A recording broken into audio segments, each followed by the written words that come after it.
आत्मनिर्भर असम के संकल्प की सिद्धि के लिए आपकी भी जरूरत है। असम अकॉर्ड के तहत जो भी बातें तय हुई हैं, उन पर काम तेजी से जारी है। हर जनजाति की आकांक्षाओं को, सभी के हित को ध्यान में रखते हुए असम की सरकार के प्रयास निरंतर चल रहे हैं। जिस प्रकार वर्षों पुरानी समस्याओं की शांति के साथ हल किया गया है, उसी प्रकार बची हुई समस्याओं का भी समाधान तलाशा जाएगा। साथियों, यहां टूरिज्म के लिए, टूरिज्म आधारित रोजगार के लिए यहां बहुत स्कोप है। आपके पास पहले यहां मानस नेशनल पार्क, बोगामती, मोइना पुखरी, मानस सौसी, खोंगोखोर ऐसे अनेक पर्यटक स्थल हैं। टूरिज्म को बढ़ाने के लिए यहां की रोड कनेक्टिविटी, तेज इंटरनेट कनेक्टिविटी को गांव-गांव तक पहुंचाने का प्रयास हम लोग तेजी से कर रहे हैं। जो काम अभी चल रहे हैं, एनडीए सरकार की वापसी के बाद उन्हें और तेजी से पूरा किया जाएगा। जहां भी नए पुलों की आवश्यकता है, नए पुल बनाए जाएंगे, आवाजाही को और आसान बनाया जाएगा।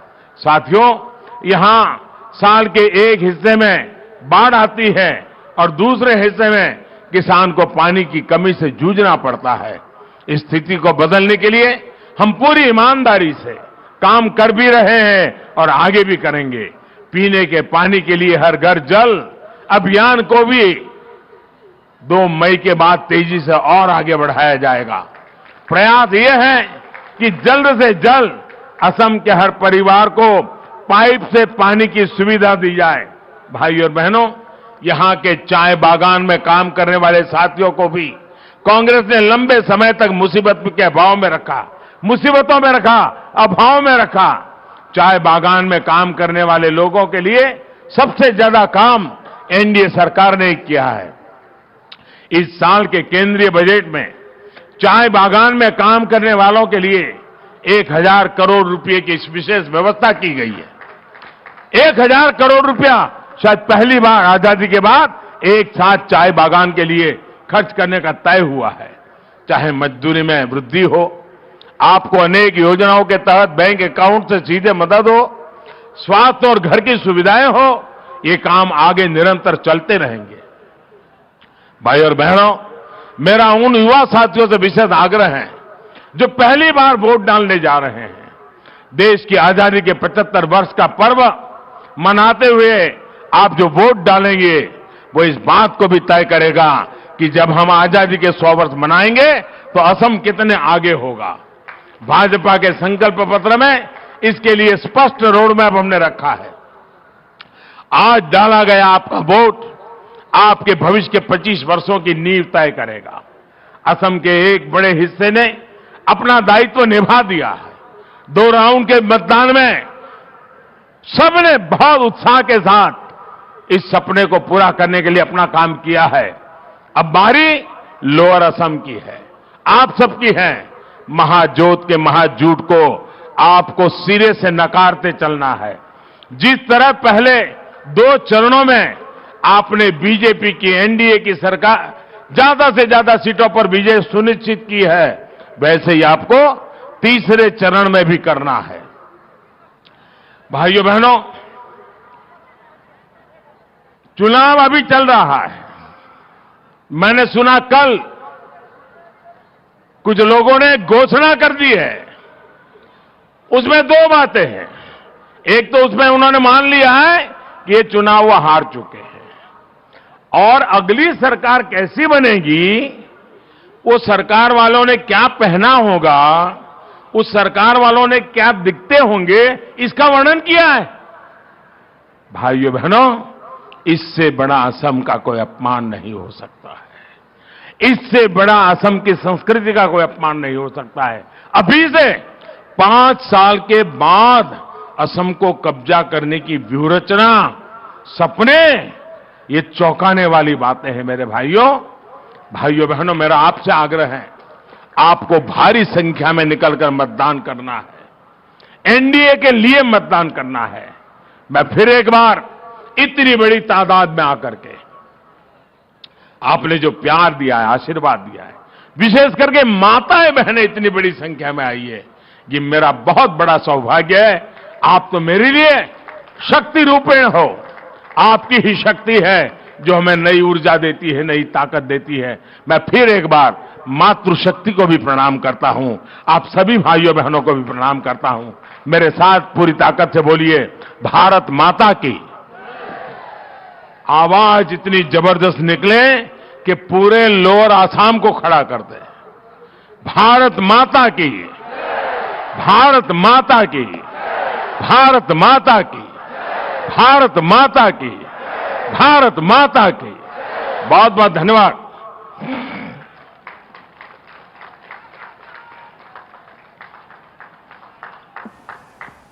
আৰু এয়া আছিলে তামোলপুৰৰ পৰা প্ৰধানমন্ত্ৰী নৰেন্দ্ৰ মোদীৰ ভাষণৰ পোনপটীয়া সম্প্ৰচাৰ। অসমত উপস্থিত হৈ অন্তিমখন নিৰ্বাচনী প্ৰচাৰ সভা তেওঁ আজি অংশগ্ৰহণ কৰে। যিহেতু 6 এপ্ৰিলত অসমৰ তৃতীয় তথা অন্তিম পৰ্যায়ৰ নিৰ্বাচন অনুষ্ঠিত হ'ব, তাৰ পূৰ্বে আজি শেষৰটো ভ্ৰমণ প্ৰধানমন্ত্ৰীগৰাকীৰ অসমলৈ আহি তামোলপুৰত তেওঁ এখন জনসভা সম্বোধন কৰিছে। আৰু ইতিমধ্যে সকলোকে UPPLৰ যিগৰাকী প্ৰাৰ্থী তেওঁক ইতিমধ্যে ভোটদান কৰি বিজয় সাব্যস্ত কৰিবলৈ আহ্বান জনাইছে সকলোকে।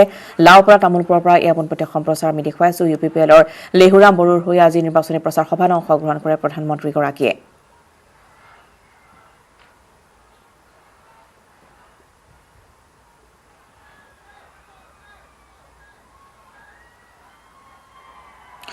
আৰু ইতিমধ্যে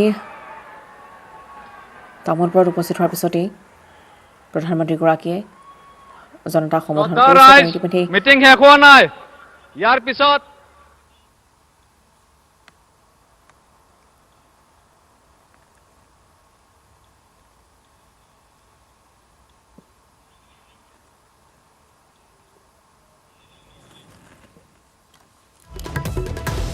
ইতিমধ্যে ভাষণ শেষ কৰি প্ৰধানমন্ত্ৰীগৰাকী ইতিমধ্যে ৰাওনা হৈছে গন্তব্যস্থান অভিমুখে। আমি দেখুৱালোঁ পোনপটীয়া সম্প্ৰচাৰ তামোলপুৰৰ পৰা।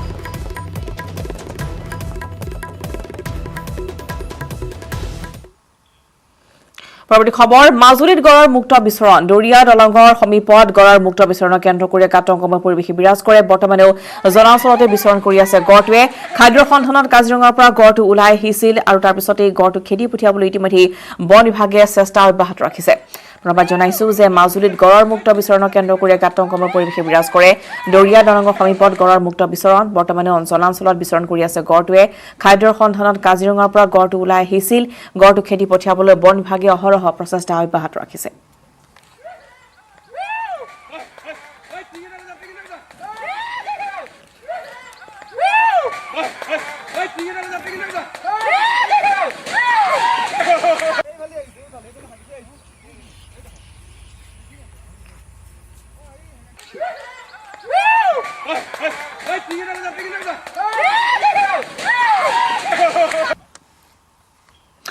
দৰঙৰ দলগাঁৱতো গড়ৰ আক্ৰমণত আহত এজন। কোনকাটাৰ পৰা গদাইঝাৰ গাঁৱত গড়ৰ মুক্ত বিচৰণৰ কেন্দ্ৰ কৰি এক আতংকময় পৰিৱেশ। ওৰাং ৰাষ্ট্ৰীয় উদ্যানৰ পৰা ওলাই আহিছিল গড়টো। কোনকাটাৰ পৰা গাঁৱৰ আহত হৈছে লোকজন। ইতিমধ্যে আমি জনাইছো যে এগৰাকী ব্যক্তি আঘাতপ্ৰাপ্ত হৈছে গড়ৰ আক্ৰমণত। দৰঙৰ দলগাঁৱত এই ঘটনা সংঘটিত হৈছে। কোনকাটাপাৰ গদাইঝাৰ গাঁৱত গড়ৰ মুক্ত বিচৰণৰ কেন্দ্ৰ কৰি এই আতংক। ওৰাং ৰাষ্ট্ৰীয় উদ্যানৰ পৰা ওলাই আহিছিল গড়টো।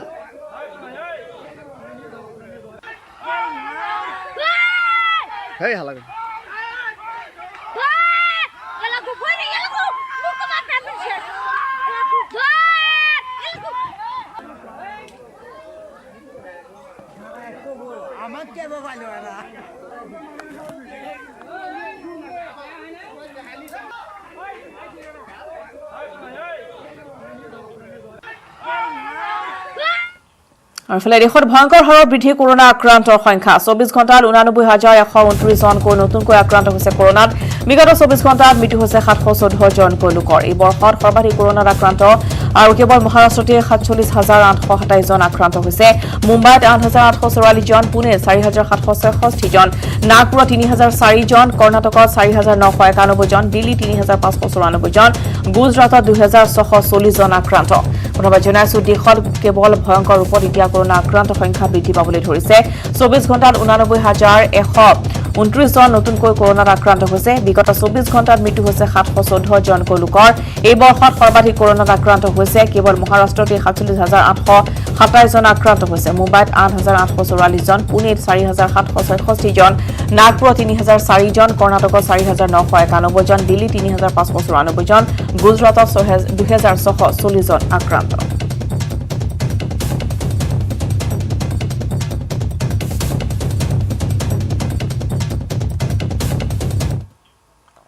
আৰু তৃতীয় পৰ্যায়ৰ নিৰ্বাচনৰ অন্তিম সময়ত নিৰ্বাচনী প্ৰচাৰ তুংগত উঠিছে বদৰুদ্দিন নাজমলৰ লগতে হাগ্ৰামা মহিলাৰী আৰু গৌৰৱ গগৈ একেলগে চলাইছে প্ৰচাৰ অভিযান আজি ধুবুৰী গৰিপুৰৰ লগতে দক্ষিণ শালমৰা গুচাইগাঁৱত প্ৰচাৰ চলাব আমি বুধবুধে সম্প্ৰচাৰলৈ লৈ গৈছো ভাষণ প্ৰদান কৰিছে হাগ্ৰামা মহিলাৰী হিটো হাৰিব খুব বিলাসপাৰা হিটো হাৰিব আৰু ইয়াৰ পিছত ইফালে আপোনাৰ সৰ্ব ৰঞ্জিত দাস ডাঙৰীয়া সি নিজে প্ৰেচিডেণ্ট নিজৰ সমষ্টিটো ভয়তে এৰি পেলাই ফাটাচাত খুচিত খেলিছে এইবিলাক কি প্ৰেচিডেণ্ট হ'ব এইবিলাক মাইনাছ প্লাছ ক'ত দেখিছে মাইনাছে মাইনাছ সৰ্বক minus Rangia minus Dhekiajuli minus Gohpur minus Chatia minus Sarupathar minus Lumding minus Diphu minus Howraghat minus এইবিলাক চব কংগ্ৰেছ আছিলে যাই পেলাই চব কংগ্ৰেছ আছিলে 2016 বিজেপিত আহিছে আকৌ এতিয়া কংগ্ৰেছত আহিব তাৰমানে মই যে আগত বিজেপিৰ লগত গৈছিল সেই সময়ত মই কংগ্ৰেছৰ পৰা বিজেপিত আনিছিল এতিয়া যাই পেলাই মই বিজেপিৰ পৰা আকৌ কংগ্ৰেছত আহিব দিছে এইটোতো কি এইবিলাক চব মাইনাছ বিজেপিৰ দখলত আছিল এতিয়া চব কংগ্ৰেছত আহিল দেখ ঢেকীয়াজুলি হাৰি আছে বিজেপিত আছিল এতিয়া কংগ্ৰেছ আহিব এনেকুৱা সমষ্টি বহুত আছে মাইনাছ প্লাছ ক'ত দেখিছে মাইনাছে প্লাছ নাই তো চৰকাৰ কেনেকৈ হ'ব মাইনাছত চৰকাৰ হয় নেকি মাইনাছতো চৰকাৰ নহয় প্লাছত চৰকাৰ হয় আমাৰ মহাজোঁটটো প্লাছ আছে এইবাৰ মহাজোঁটে চৰকাৰ গঠন কৰাটো 100% ফাইনেল নাই হেমন্ত নাই এতিয়া নাই হেমন্ত নাই চুপচাপ এতিয়া কি মোক জেলত দিব নাই এতিয়া চুপচাপ যোৱাকালি পৰা চুপচাপ হেমন্তটো এডভান্স নাচি গৈছে এতিয়াতো নাচিবলৈ 2 ঠাইৰ পিছতো নাচিব সময় নাপাব সেইকাৰণে এডভান্স নাচি আছিলে যোৱাকালি কিবা নটিচ পালে চেছ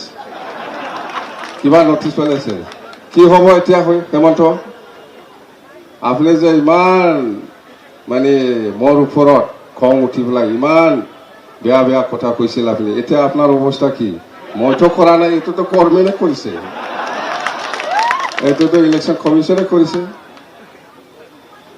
ইমান হিৰো দেখাই আছে বাবা অসমত এতিয়া জিৰ' হৈ গ'ল সেইকাৰণে মই আগৰ পৰাই কৈ আছিলোঁ যে এইবাৰ হেমন্ত বিশ্ব শৰ্মা দিছপুৰৰ পৰা আউট হাগ্ৰামা মহিলাৰী ইন হ'ব এইটোতো প্ৰেক্টিকেল দেখিবলৈ পাব 2 তাৰিখ মে আহি আছে বেছি দিন নাই কালি 29 দিন মাত্ৰ আছে আজি 3 তাৰিখ 29 দিন মাত্ৰ আছে হ'ব চৰকাৰ বনাইছে নিশ্চিন্ত আৰু আপোনালোকে মন্ত্ৰী বিচাৰিছে মন্ত্ৰী দিম আমি না ভুল নকৰিব একদম ভুল নকৰিব চৰকাৰ আমাৰে হ'ব চৰকাৰ আমাৰ মহাজোঁটৰে হ'ব কংগ্ৰেছৰ নেতৃত্বত আৰামছে চৰকাৰ বনাই আছে কোনো চিন্তা কৰিব নালাগে আৰু যিবিলাক সমস্যা আছে ৰাজবংশীৰ সমস্যাই হওক বা কোনোবা মুছলিম সমাজৰ সমস্যা আৰু এই মাদ্ৰাছা হেমন্তই বন্ধ কৰিলে এতিয়াতো চৰকাৰ বনোৱাৰ লগে লগে আমি খুলি দিম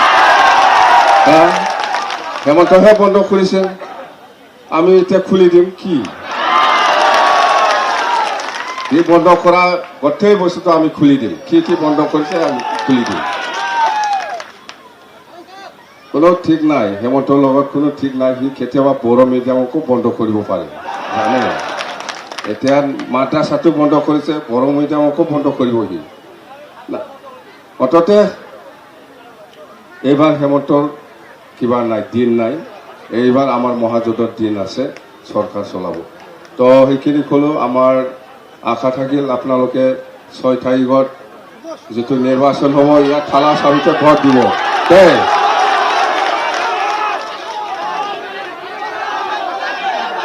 জিকিবই জিকিবই চৰকাৰ বনাবই দেই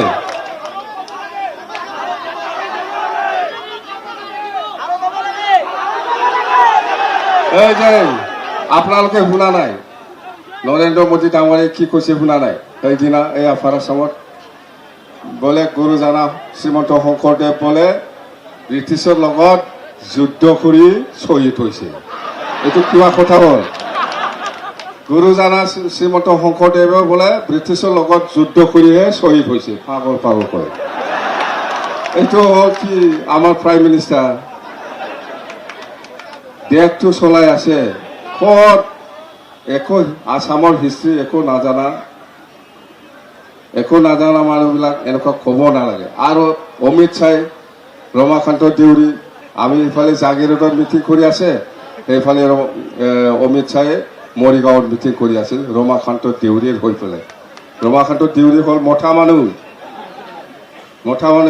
আজিৰ দিনত MLA তাকে শ্ৰীযুতা ৰমা দেৱীজী এনেকুৱা কৰি এইটো মঠাকে মাইকী বনাই দিছে আৰু এইবিলাক মানে কি কম কি নকম হৈ আছে মানে হাৰিছে যে নাৰ্ভাছতে কি কম কি নকম হৈ আছে এনেকুৱা আৰু আমি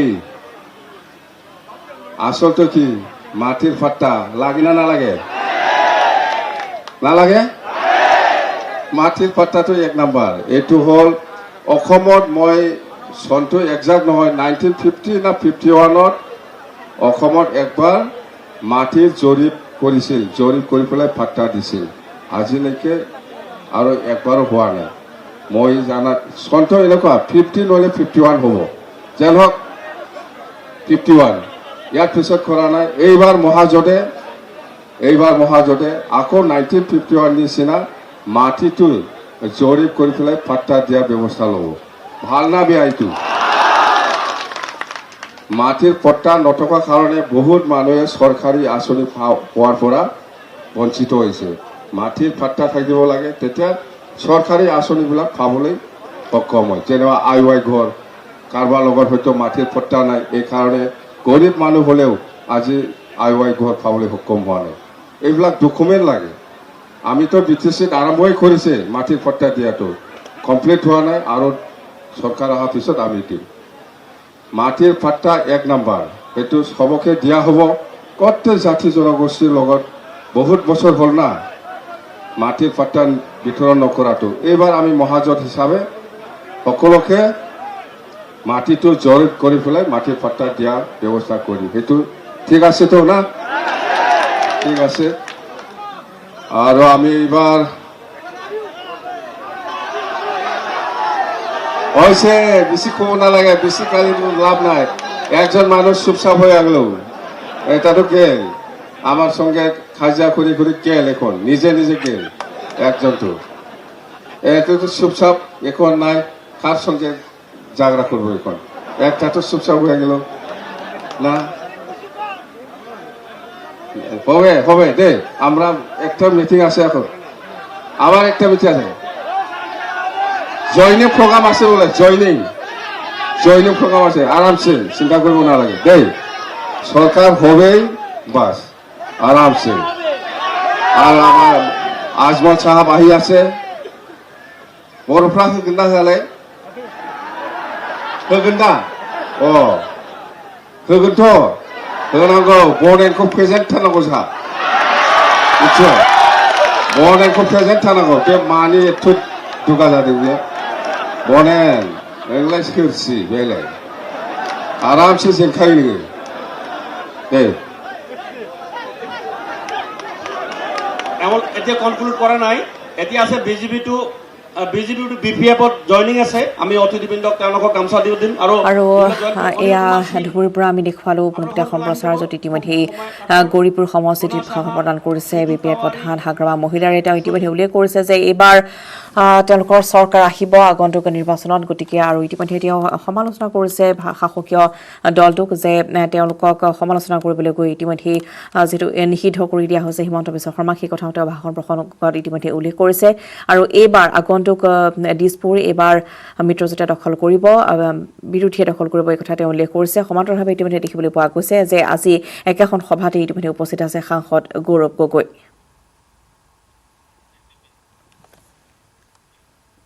ৰাজ্যত ভয়ংকৰ ৰূপত বৃদ্ধি পাইছে কৰোনাৰ সংক্ৰমণ 24 ঘণ্টাত কৰোনাত নতুনকৈ আক্ৰান্ত হৈছে 63 জন লোক কামৰূপ মেট্ৰত ইতিমধ্যে 28 জন কামৰূপত 4 জন কৰোনাত আক্ৰান্ত হৈছে ডিব্ৰুগড়ত 7 জন শোণিতপুৰত 4 জন যোৰহাট আৰু তিনিচুকীয়া 3 জনকৈ আক্ৰান্ত নগাঁও বঙাইগাঁও 3 জনকৈ কৰোনাত আক্ৰান্ত গোলাঘাট নলবাৰী 2 জনকৈ আক্ৰান্ত হৈছে কৰোনা চিৰাং হুজাই মৰিগাঁও বৰপেটাত 1 জনকৈ কৰোনাত আক্ৰান্ত মুঠ আক্ৰান্তৰ সংখ্যা 12322 জন চিকিৎসাধীন হৈ আছে 562 জনকৈ আক্ৰান্ত বিগত 12 দিনত ৰাজ্যত কৰোনাত আক্ৰান্তৰ সংখ্যা 557 গৰাকী লোক 12 দিনত কৰোনাত আক্ৰান্ত হৈ 7 জনৰ ইতিমধ্যে মৃত্যু হৈছে